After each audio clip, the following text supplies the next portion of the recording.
இன்னைக்கு கூட நேத்து கூட நான் மிக கடுமையான கண்டனத்தை ட்விட்டர்ல போட்டிருந்தேன். என்னன்னா பிஜேபி சின்னத்துக்கு 2 கிரச்சஸ் கொடுத்திருந்தாங்க. நோ அது தப்பு. பிஜேபி பலவீனமானதுல எனக்கு ரொம்ப மிக பயங்கரமான மகிழ்ச்சி, ரொம்ப சந்தோஷமான விஷயம். நமக்கு 40 கிடைச்சிருக்குங்கிறது அதை விட பயங்கரமான சந்தோஷம். ரொம்ப அது ஏன்னா நம்மள திவ்யாங்கஜன் சொல்றது, நம்மள படிநிலையில மனு தர்மம் என்ன சொல்லுதுன்னா, மாற்றுத்திறனாளிகளை காலில் எழுந்திருச்சோன்னா வெளியில போகும்போது ஊனமுற்ற ஒரு வந்துட்டோம்னா அது கெட்ட சகனம் சொல்லுது மனுசாஸ்திரம். அதனால நம்ம கடுமையாக எதிர்க்க வேண்டியது இருக்குது. சுயமரியாதைக்கு நேர் எதிரான விஷயம்.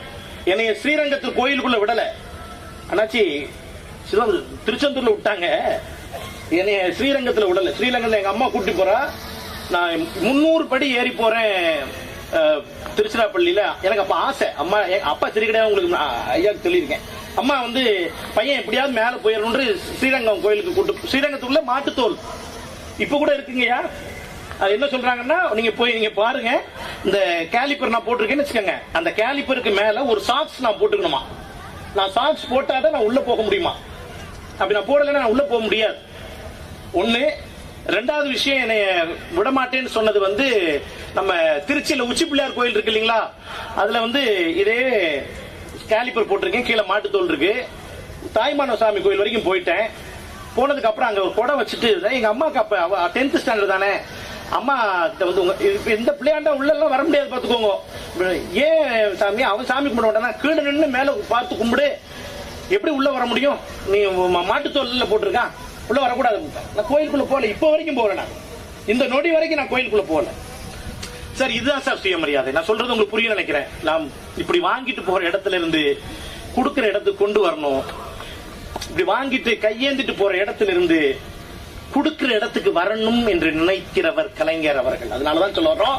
நீங்க அதுக்கு நான் இப்ப நின்றுட்டு பேசுறதுனால ஒரு வலிக்கும் கஷ்டம். ஆனாலும் நான் எதுக்கு சொல்லணும், நான் உட்கார்ந்து தான் பேசுவேன் நினைக்கூடாது. என்னால முடியாதுங்கிற முடிவை முன்முடிவுக்கு நீங்கள் வரக்கூடாது. என்னால் முடியும், எனக்கு ஆப்பர்ச்சுனிட்டி கொடுங்க. ஆப்பர்ச்சுனிட்டி கொடுத்தா ப்ரூவ் பண்றது வேற, ஆப்பர்ச்சுனிட்டிக்கே நான் போராட வேண்டியது இருக்கு. இதுதான் சிக்கலான சொல்ல பல இடங்கள்ல இருக்கு. அன்பார்ந்த தோழர்களே, படிங்க. எந்த சமூகம் அறிவார்ந்து படிச்சு அறிவார்ந்து பேசுதோ, ஓடாத மானும் போராடாத இனமும் கண்டிப்பாக மேல வரல. போராட்டம் என்பது சைலண்ட் சஃபரர்ஸ். நாம யாருன்னு கேட்டீங்கன்னா, வெளியில சொல்ல முடியாத கஷ்டங்களை அனுபவிக்கிறோம். வெளியில வர முடியல. மன வளர்ச்சி பாதிக்கப்பட்ட குழந்தைகள், எனக்கு மேயர் மேடம் நீங்க ஒண்ணு செய்யணும், மன வளர்ச்சி பாதிக்கப்பட்ட குழந்தையை தூக்கிட்டு ஒரு அம்மா வாரா அப்படின்னா, இந்த பொது இடங்கள்ல வெளில வரும்பொழுது உன் பிள்ளை கத்துது, சத்தம் போடுது, தூக்கிட்டு வெளில போமா, வீட்டுக்கு போமா அப்படின்னு சொல்றாங்கன்னா, அதை தடை பண்ற ஒரு விஷயத்தை எப்படியாவது மதர் அம்மா, எங்க அம்மா அழுதுருக்கா, ஒரு ஓரமா உட்காந்து அழுதுருக்கா. பட் எங்க அம்மா இன்னைக்கு அழல. நான் தைரியமா, நான் ஒரு வகையில ரொம்ப சந்தோஷம், அனிதா ராதாகிருஷ்ணன் சார் வர்றாங்கன்ட்டு. ஏன்னா சார், நான் படிச்சது அவங்க தொகுதியில, நான் ஆசிரியத்துல தான் படிச்சேன். நான் அந்த தேடி காட்டுக்குள்ளதான் கிடந்திருக்கேன். பணம்பளம் சாப்பிட்டு இருக்கேன். வஉசி கல்லூரி தூத்துக்குடியில தான் ஃபர்ஸ்ட் நான் படிச்சது. என்னுடைய ஃபர்ஸ்ட் டிகிரி விஓசி காலேஜ்ல தான். அதனால தூத்துக்குடியிலையும் கடைக்கோடி மாற்றுத்திறனாளிகள், திருநெல்வேலி கடைக்கோடி மாற்றுத்திறனாளி ஒரு மாற்றுத்திறனாளி அலுவலகத்துக்கு வர்றாங்கன்னா, அவர்கள என்ன விஷயம் அப்படின்னு இப்படி நக்கலா கேட்கறது, அதை முதல்ல நம்ம என்ன பண்ணணும், அந்த கருத்தியல் மாற்றத்தை கொண்டு வரணும்.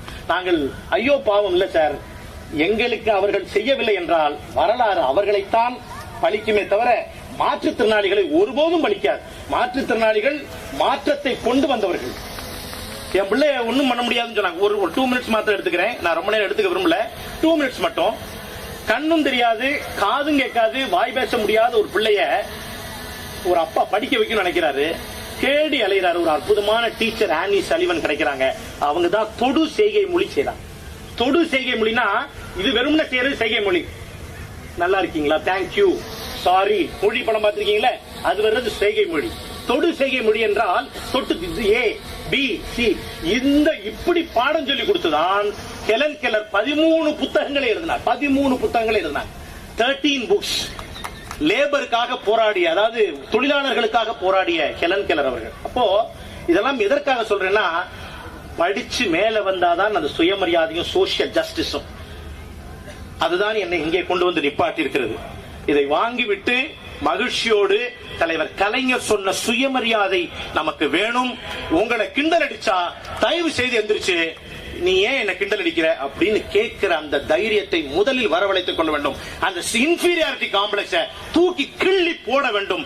நம்மளால முடியும், நம்மளால் முடியும் என்ற அந்த சிந்தனையை நீங்கள் உள்வாங்கிக் கொள்ள வேண்டும்.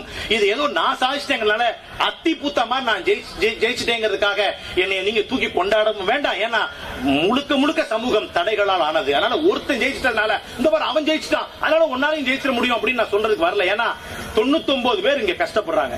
பட் அந்த நம்பிக்கையை விட்டுற வேண்டாம்னு சொல்லி வாய்ப்புக்கு நன்றி கூறி விடைபெறுகிறேன். நன்றி, வணக்கம்.